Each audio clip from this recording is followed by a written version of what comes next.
Oke, assalamualaikum warahmatullahi wabarakatuh. Selamat pagi, salam sejahtera buat kita semua. Kembali lagi berjumpa dengan Ropi Yunus Channel. Pada pertemuan kali ini kita akan membahas lebih dalam tentang AKM, Asesmen Nasional, yang dibagi nanti dalam 3 kelompok, diantaranya AKM, kemudian survei karakter dan survei lingkungan belajar. Oke, di dalam penyampaian AKM ini nanti intinya kesimpulan dari AKM ini nanti akan didapat 4 kategori, yaitu perlu bimbingan, kemudian ada dasar, ada cakap, kemudian ada nanti tingkatnya mahir. Untuk menentukan sampai yang keempat kategori itu nanti tentunya asesmen nasional dibutuhkan dalam menunjang program-program yang ada di sekolah, menentukan tujuan ke sekolah ke depan, bagaimana cara memberikan materi terhadap peserta didik, dan bagaimana cara pendidik nanti melakukan pendekatan di dalam memberikan materi pada peserta didik. Baik, langsung saja kita lihat asesmen nasional versus ujian nasional oleh Prof. Yunus Eskom, SMP Negeri 23 Pekanbaru.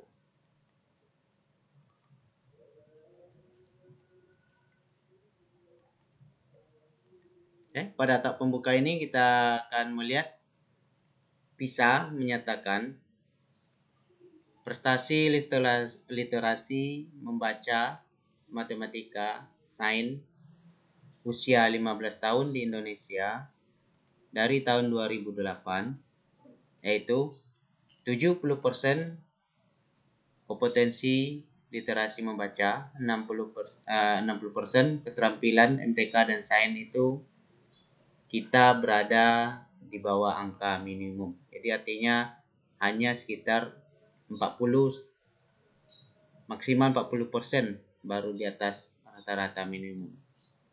Ini sungguh sangat riskan sekali. Kemudian ini terjadi 10 sampai dengan 15 tahun terakhir. Berarti kalau sekarang 2020, ya kurang lebih dari tahun 2005 kita sudah mengalami fase seperti ini.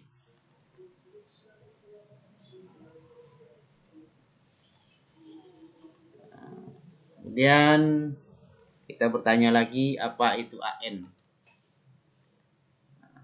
AN itu adalah asesmen nasional yang perlu dilakukan untuk meningkatkan mutu pendidikan. Jadi AN ini untuk meningkatkan mutu pendidikan. Pertanyaannya, mutu pendidikan seperti apa yang akan diharapkan? Apakah mutu pendidikan dapat dilihat dari hasil ujian nasional saja, seperti yang selama ini terjadi?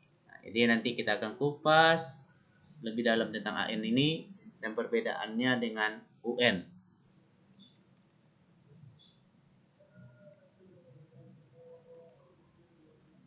Oke, di dalam asesmen nasional, apalagi sekarang kita telah memasuki abad 21, itu perlu nanti kompetensi baik itu terhadap guru ataupun siswanya itu adalah literasi dasar.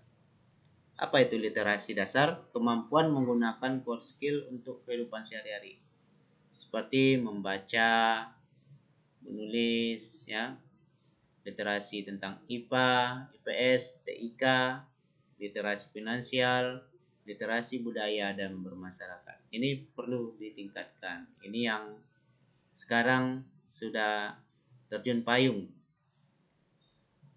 Kemudian ada kompetensi. Kita juga nanti akan bagaimana bisa berpikir kritis, kreatif, komunikatif, serta pun kolaboratif. Ya, ini akan ditingkatkan nanti di dalam proses pembelajaran di sekolah maupun di luar sekolah. Bagaimana siswa-siswa itu ataupun guru itu nanti bisa berpikir secara kritis, bisa dia berkreasi, bisa dia berkomunikasi baik dari level bawah sampai level atas, ataupun bisa dia bekerja sama baik antara sesama guru, ataupun dengan siswa sesama siswa, guru dengan siswa, guru dengan kepala sekolah, guru dengan dinas dan instansi lainnya, siswa dengan masyarakat luas, banyak sekali contohnya.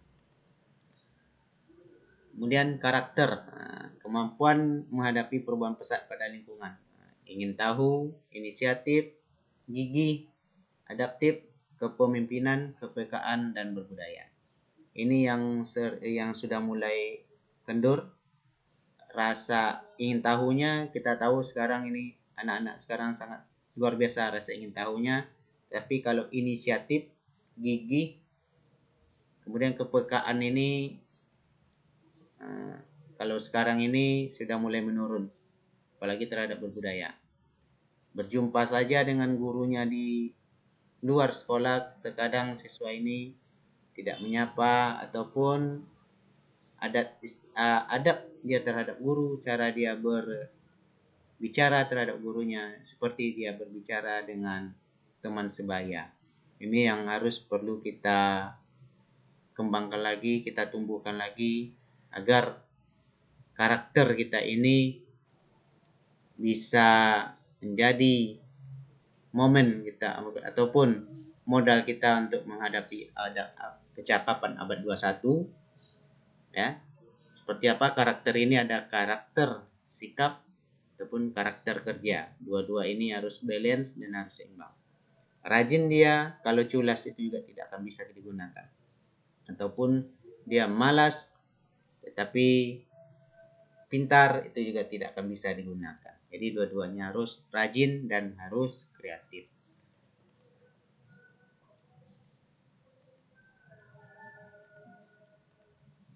Jadi peningkatan mutu sistem pendidikan tidak hanya berorientasi pada pencapaian siswa dalam menguasai materi pembelajaran. Yang selama ini kita kenal yang istilah UN. Jadi anak-anak itu melaksanakan ujian di akhir semester, jadi kita hanya bisa melihat pencapaian nilainya saja. Tetapi siswa menguasai kecakapan hidup esensial untuk menghadapi abad 21. Kecakapan apa itu? Yaitu teknologi informasi, kecakapan hidup untuk bekerja, berkontribusi pada masyarakat. Jadi hal-hal ini juga harus ditekankan.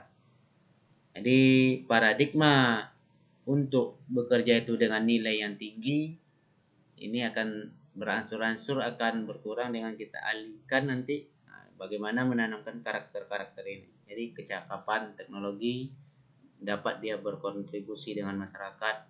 Ketika masyarakat melaksanakan gotong royong ataupun ada musibah ataupun bencana dan segala macam, kita harapkan nanti empati ataupun rasa solidaritas, rasa ingin membantu dari siswa-siswa ini tumbuh dari dalam diri dia sendiri. Inilah nanti tugas kita nanti sebagai guru yang harus kita kerjakan, yang harus kita laksanakan di dalam dunia pendidikan.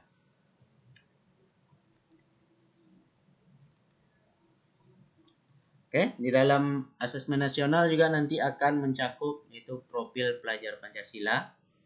Ya, jadi dalam profil pelajar Pancasila ini ada 6 pokok utamanya.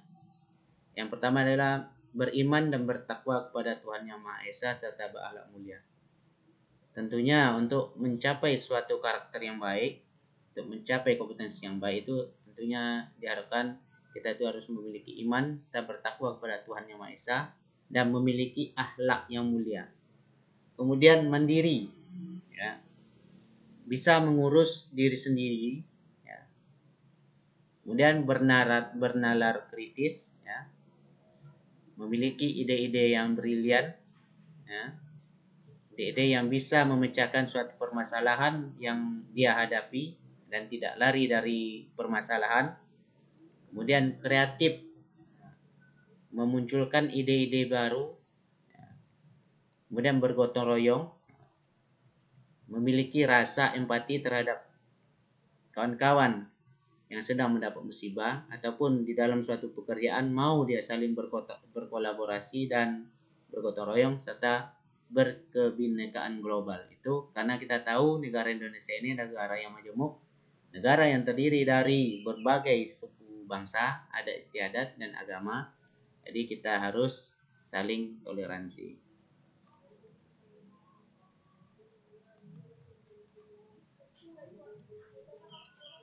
Kemudian di dalam abad 21 ini tentunya ada beberapa tantangan yang akan kita hadapi yang nyata di depan mata kita. Yang pertama adalah kesibukan orang tua. Kita menyadari pada abad 21 ini kesibukan orang tua itu luar biasa di dalam memenuhi kebutuhan anak-anaknya, di dalam memenuhi kebutuhan sehari-hari, sehingga tugas pokok utama orang tua sekarang sudah banyak terabaikan dan teralihkan oleh teknologi. Sehingga anak-anak yang kurang mendapatkan perhatian dari orang tua mencari perhatian melalui media-media sosial dengan memposting hal-hal yang di luar nalar kita. Kadang dia bercurhat melalui media sosial. Inilah nanti hal-hal yang menjadi tantangan bagi kita, itu kemajuan media dan teknologi, kemudian ambisi kebebasan, apalagi sekarang sudah ada HAM, Jadi kebebasan itu ada. Kemudian kekerasan lingkungan, kita sama-sama tahu juga di mana-mana sekarang banyak terjadi hal-hal kekerasan, baik secara fisik, baik secara verbal maupun non verbal, buat norma agama dan norma sosial yang menurun. Kemudian peredaran narkotika, ini juga menjadi suatu hal yang sangat berat, menjadi tantangan bagi kita. Berikutnya ada tuntutan pelajaran. Dan terakhir adalah guru penuh dengan beban. Inilah yang menjadi tantangan-tantangan kita nanti di abad 21. Yuk. Seperti yang disampaikan oleh Bung Karno, bangsa ini harus dibangun dengan mendahulukan pembangunan karakter. Jadi pendiri bangsa ini, Bapak Proklamator kita menyatakan harus mendahulukan pembangunan karakter. Kalau tidak dilakukan, bangsa kita ini akan menjadi bangsa kuli. Jadi kalau karakter kita itu tidak bagus, kita akan menjadi bangsa kuli.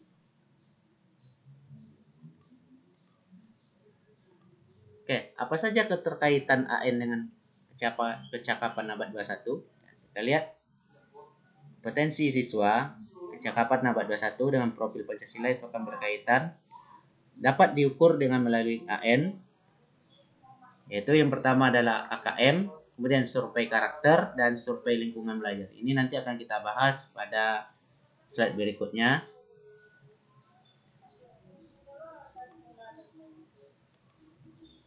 Oke, asesmen nasional tadi itu dibagi dalam 3 kelompok, yaitu AKM, survei karakter, dan survei lingkungan belajar. Asesmen itu tadi mengukur kemampuan literasi dan numerasi. Kemudian survei karakter agar siswa dapat menggapai profil pelajar Pancasila yang ada yang 6 tadi.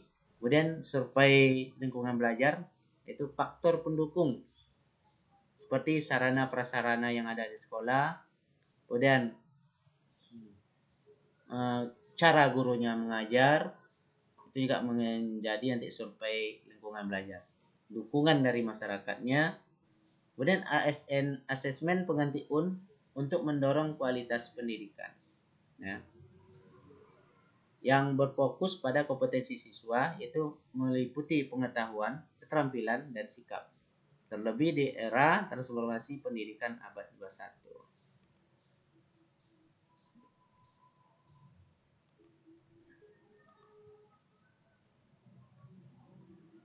Oke, kesimpulan dari AN ini adalah AN itu adalah program penilaian terhadap mutu setiap sekolah, baik itu madrasah dan program kesetaraan pada jenjang sekolah dasar maupun menengah. Mutu satuan pendidikan dinilai berdasarkan hasil belajar siswa yang mendasar. Artinya hasil dari literasi, numerasi, dan karakter itu sangat ditentukan. Serta kualitas belajar dengan iklim satuan pendidikan yang mendukung pembelajaran. Asesmen kompetensi minimum, survei karakter, dan survei lingkungan belajar. Jadi ada 3.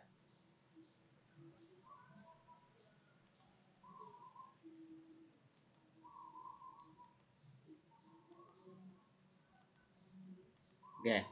Jadi simpulan dari AN itu yang pertama adalah memantau mutu dari waktu ke waktu, kemudian menghapus kesenjangan.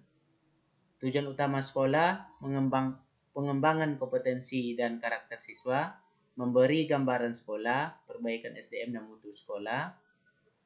Nah, itu dia. Kemudian manfaatnya apa saja? Yaitu potret kualitas pembelajaran di sekolah, umpan balik peningkatan kualitas, dan dasar untuk menyusun program peningkatan kualitas pembelajaran di sekolah. Menuntut guru dan sekolah untuk memperbaiki kualitas pengajarnya guna menciptakan siswa yang lebih kompeten. Jadi sebelum siswanya itu kompeten, gurunya juga harus memiliki kompetensi yang baik.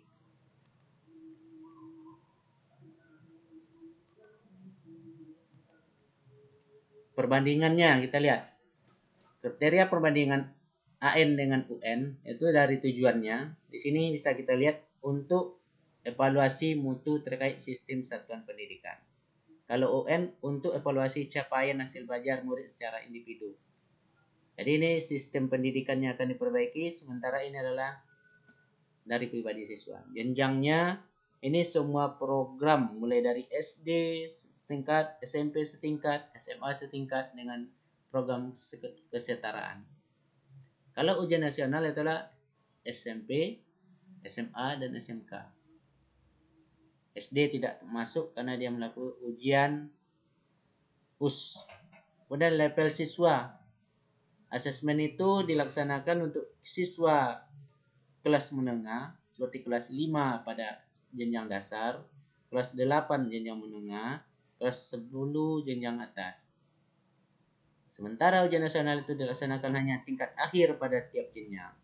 Kemudian subjeknya ini dilakukan secara survei, siswanya dipilih secara acak, sementara UN dilaksanakan secara menyeluruh, sensus untuk seluruh siswa tingkat akhir.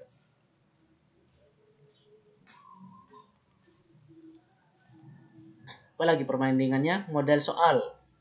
Oke, untuk AN adalah pilihan ganda, kemudian pilihan ganda kompleks, menjodohkan, isian singkat, dan uraian. Sementara pada ujian nasional, pilihan ganda dan isian singkat, matematika, SMA, dan SMK.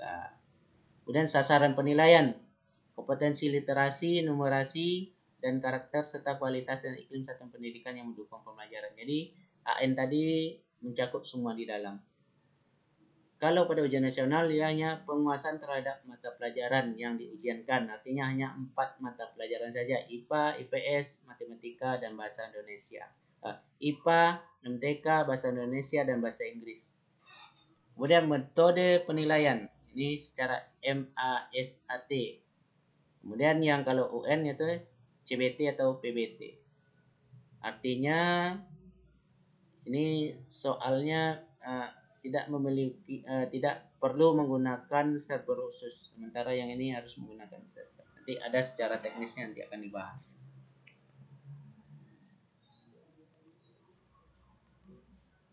Kemudian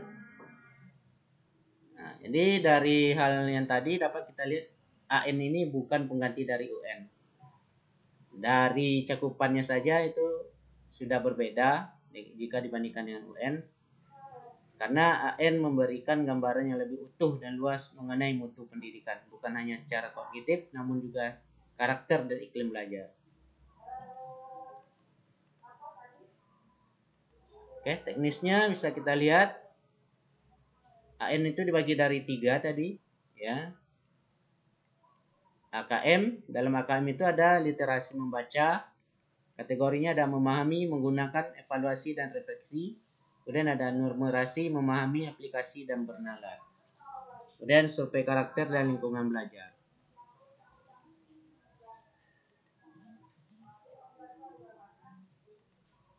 Kemudian ini sudah ditanyakan tadi, teknis AN berbasis komputer dan bersifat adaptif. Pertanyaan berdasarkan kemampuan siswa. Ya, inilah bedanya dengan UN. Kalau UN pertanyaannya setiap siswa sama, kalau ini berdasarkan kemampuan siswa. Kemudian seluruh satuan pendidikan itu tidak semua peserta yang akan dipilih, malahan hanya secara acak saja. Kemudian jadwalnya, kita lihat tingkat SD sederajat itu tes literasinya ada 75 menit. Survei karakter 20 menit. Kemudian di hari kedua tes numerasi 75 menit. Survei lingkungan belajar 20 menit. Kemudian untuk SMP dan SMK literasi 90 menit, karakter 30 menit, hari kedua numerasi 90 menit dan survei lingkungan belajar 30 menit. Ini ada 2 hari yang digunakan, sementara pada UN ada selama 4 hari.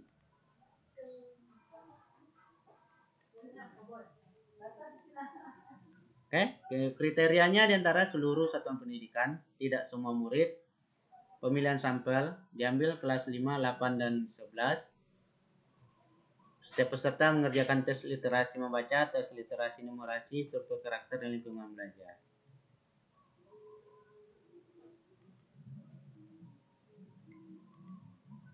Bentuk soalnya seperti disampaikan tadi ada pilihan ganda, pilihan kompleks, menjodohkan, isian singkat, dan uraian.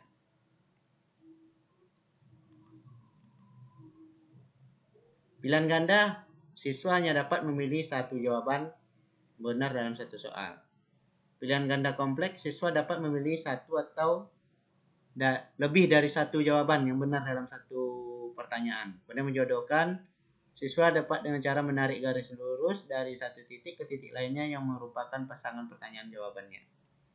Isian singkat, siswa dapat menjawab berupa bilangan, kata, ataupun menyebutkan nama benda, tempat, ataupun jawaban pasti lainnya. Kemudian uraian, siswa dapat menjawab soal berupa kalimat untuk menjelaskan jawabannya.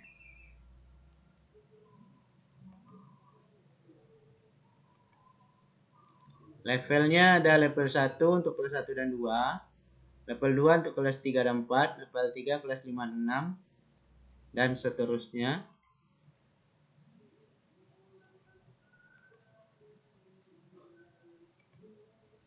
Komponen literasi membaca itu ada konten, proses kognitif, dan konteks. Kontennya teks informasi, teks bertujuan untuk memberikan fakta, data, dan informasi dalam rangka pengembangan wawasan serta ilmu pengetahuan bersifat ilmiah. Teks fiksi, teks yang bertujuan untuk memberikan pengalaman, mendapatkan hiburan, menikmati cerita, dan melakukan perenungan kepada siswa. Kemudian proses kognitif menemukan informasi, interpretasi dan integrasi, evaluasi dan refleksi, data konteks, personal, sosial budaya, dan saintifik.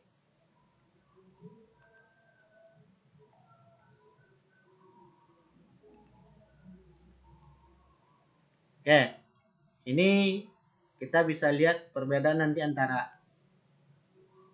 dua ini, pembelajaran berbasis kompetensi ataupun pembelajaran berbasis konten.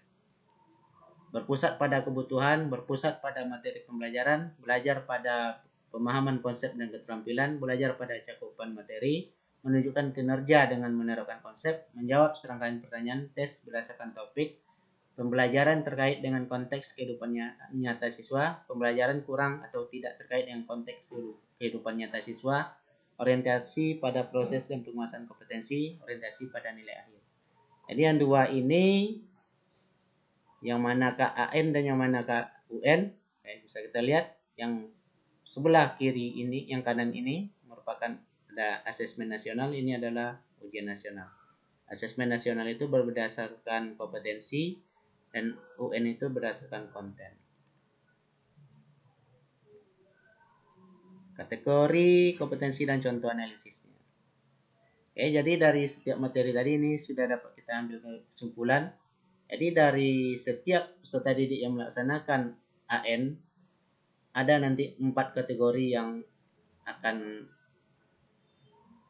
dicapai, akan yang kita lihat. Yang pertama, perlu intervensi khusus. Nah, jadi setiap siswa itu nanti akan dapat 4 kategori ini. Apakah dia masuk nanti kategori perlu intervensi khusus? Nah, apa saja yang akan kita lakukan? Itu kebutuhan siswa itu tersebut adalah sebagai pemula, siswa biasanya memiliki persyaratan belajar yang sama dan perlu mempelajari keterampilan dan konten yang sama. Jadi struktur pembelajarannya konten pembelajaran untuk pemula yang dan bersifat mendasar, meskipun demikian kunci pembelajaran terletak pada alur pengajaran yang intensif dan program yang terstruktur.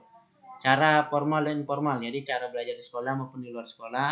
Para pemula membutuhkan strategi belajar yang lebih formal dan instruksional yang memberikan pengalaman dan kesempatan belajar yang serupa kepada semua siswa puna. Pendekatannya training dan pelatihan secara intensif. Ini adalah kategori yang perlu intervensi khusus. Kemudian kategori yang kedua itu nanti adalah dasar. Siswa sudah mulai kompeten dan berusaha untuk mengasah keterampilan mereka saat mereka merasa nyaman. Struktur pembelajaran untuk siswa dengan tingkat kompeten dasar masih didorong oleh program yang terstruktur, namun perlu pula mulai memperkenalkan lebih banyak variasi ke dalam desain pembelajaran untuk memenuhi kebutuhan individu yang muncul. Cara formalnya mengandalkan program pelatihan yang lebih maju dan yang mencakup lebih banyak latihan simulasi dan pemecahan masalah. Pendekatan coaching, simulasi, dan pemecahan masalah yang sangat penting untuk meningkatkan kinerja dan tingkat kenyamanan siswa pada tingkat kompetensi dasar. Tingkat berikutnya adalah cakap. Siswa dengan tingkat kompetensi cakap memiliki kebutuhan belajar dan prasyarat kinerja yang semakin unik dan yang seringkali tidak dipenuhi oleh program pembelajaran seperti pada tingkat sebelumnya. Struktur pembelajaran, konten pembelajaran untuk siswa dengan tingkat kompetensi cakap menjadi lebih personal dan kurang terstruktur. Desain pembelajaran mulai bergeser pada demonstrasi kinerja. Jadi caranya pada tingkat kompetensi cakap, siswa diperkenalkan lebih banyak pada strategi pembelajaran informal. Artinya pembelajaran di luar sekolah itu akan lebih banyak diperkenalkan. Kemudian pendekatannya mengelola pengetahuan yang sudah didapatkan secara memberikan dukungan kinerja pada siswa pada tingkat kompetensi cakap diperlukan. Pembelajaran sosial muncul sebagai kesempatan belajar dan kinerja di dalam konteks luar sekolah. Nah, yang terakhir adalah tingkat paling bagus itu adalah tingkat mahir. Sebetulnya siswa yang telah mahir atau bisa disebut pada tahap ahli memiliki kebutuhan pembelajaran dan persyaratan kinerja masing-masing. Master ataupun pakar cenderung personal dan deskriptif mengenai dirinya sendiri, unik dan berbeda dengan yang lain. Strukturnya, strategi dan lingkungan pembelajaran yang disesuaikan tersedia untuk setiap siswa mahir, termasuk peluang untuk melakukan lebih banyak penelitian secara mandiri dan kolaboratif. Caranya bagi siswa, pembelajaran merupakan aktivitas berbasis teman sebaya, kolaboratif, sosial. Mereka belajar dari satu sama lain. Kemudian pendekatannya pembelajaran yang sifatnya kolaboratif adalah kunci bagi siswa mahir. Guru hanya sebagai mentor. Oke, dari tadi ini bisa disimpulkan contoh. Murid di tingkat perlu intervensi khusus belum mampu memahami isi bacaan. Murid hanya mampu membuat interpretasi sederhana. Guru PS tidak cukup bertumpu pada materi bacaan tersebut. Murid perlu diberikan bahan belajar lain secara audio, visual, dan pendampingan khusus. Oke, ini kita contohkan pada guru IPS. Kemudian pada tingkat dasarnya telah mampu mengambil informasi dari teks namun tidak memahami secara utuh isi topik koperasi. Jadi artinya ini adalah materi koperasi yang ada pada materi IPS. Murid dapat diberi sumber belajar, pendampingan dalam bentuk catatan singkat ataupun simpulan untuk pemahaman itu. Pada tingkat cakap, murid mampu memahami dengan baik isi teks mengenai koperasi, namun belum mampu merefleksi. Murid dapat diberi pembelajaran identifikasi kondisi lingkungan murid, mengaitkan dengan fungsi dan manfaat dari koperasi. Yang terakhir adalah pada tingkat mahir, murid mampu memahami isi bacaan refleksi kegunaan koperasi dari teks yang diberikan oleh guru. Guru dapat melakukan pembelajaran berupa menyusun seragam strategi pemanfaatan dari koperasi. Ini salah satu contoh manfaat koperasi yang diberikan guru dalam bentuk teks. Jadi seperti inilah nanti pemahaman murid dari tingkat intervensi khusus, tingkat dasar, cakap, dan mahir.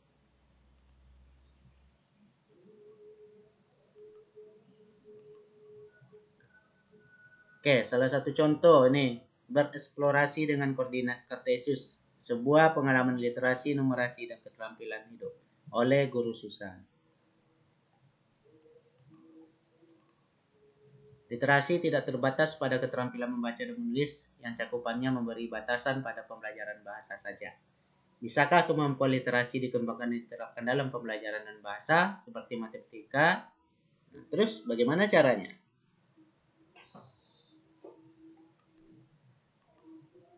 Oke. Kemampuan literasi dalam matematika disebut dengan numerasi. Numerasi memiliki proses perkembangan yang sepadan dengan kemampuan literasi, di mana seseorang mampu memahami simbol-simbol dan angka untuk memecahkan masalah. Dalam numerasi, keterampilan berpikir, analisis, dan menemukan sebab akibat juga dibutuhkan dalam memecahkan masalah yang berkaitan dalam kehidupan nyata, bukan sekedar menjawab soal.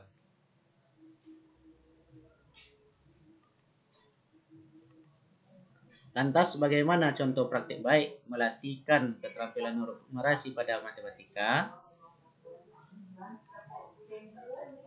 Oke, membacakan cerita bagaimana Rene Descartes menemukan sistem koordinat.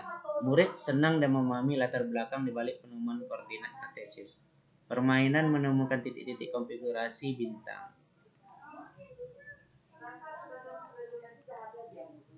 Murid diminta mengidentifikasi posisi bintang-bintang dengan menggunakan titik kombinasi X dan Y atau XY. Permainan dilanjutkan dengan catur manusia, kemudian diskusi manfaat koordinat Cartesius dalam kehidupan sehari-hari, permainan battleship, kemudian murid mengaplikasikan apa yang telah dipelajari dengan memproyeksikan motif ukuran Toraja pada sebuah bidang yang lebih luas menggunakan sistem koordinat Cartesius. Apa manfaat dari pelajaran tersebut? Saya dapat mengatakan bahwa murid telah berhasil mengembangkan kemampuan literasi dalam numerasinya karena telah mampu menggunakan konsep matematika dengan efektif dan percaya diri, mampu menjelaskan cara berpikir dan mentransfer keterampilan mereka untuk memecahkan masalah dalam kehidupan nyata. Mereka terus membangun kepercayaan bahwa matematika bukan sekadar pelajaran yang harus mereka hadapi di kelas, tapi merupakan sebuah keterampilan hidup yang membawa banyak manfaat bagi mereka.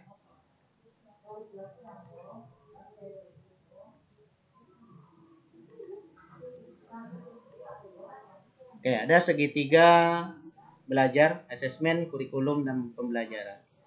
Segitiga ini saling berkaitan, intinya nanti berfokus pada murid. Kurikulum seperangkat kompetensi yang penting yang harus dikuasai murid dengan menggunakan cara belajar dan asesmen tertentu. Pembelajaran serangkaian aktivitas yang dirancang dan dilakukan di ruang kelas berdasarkan kompetensi awal murid. Asesmen, proses mengumpulkan. Jadi akan dikumpulkan itu semua. Oke, mungkin itulah pemaparan kita tentang asesmen nasional pada pertemuan kali ini. Saya Amrofi Yunus, ya, bagi yang ingin kontak silakan kontak di sini. Assalamualaikum warahmatullahi wabarakatuh.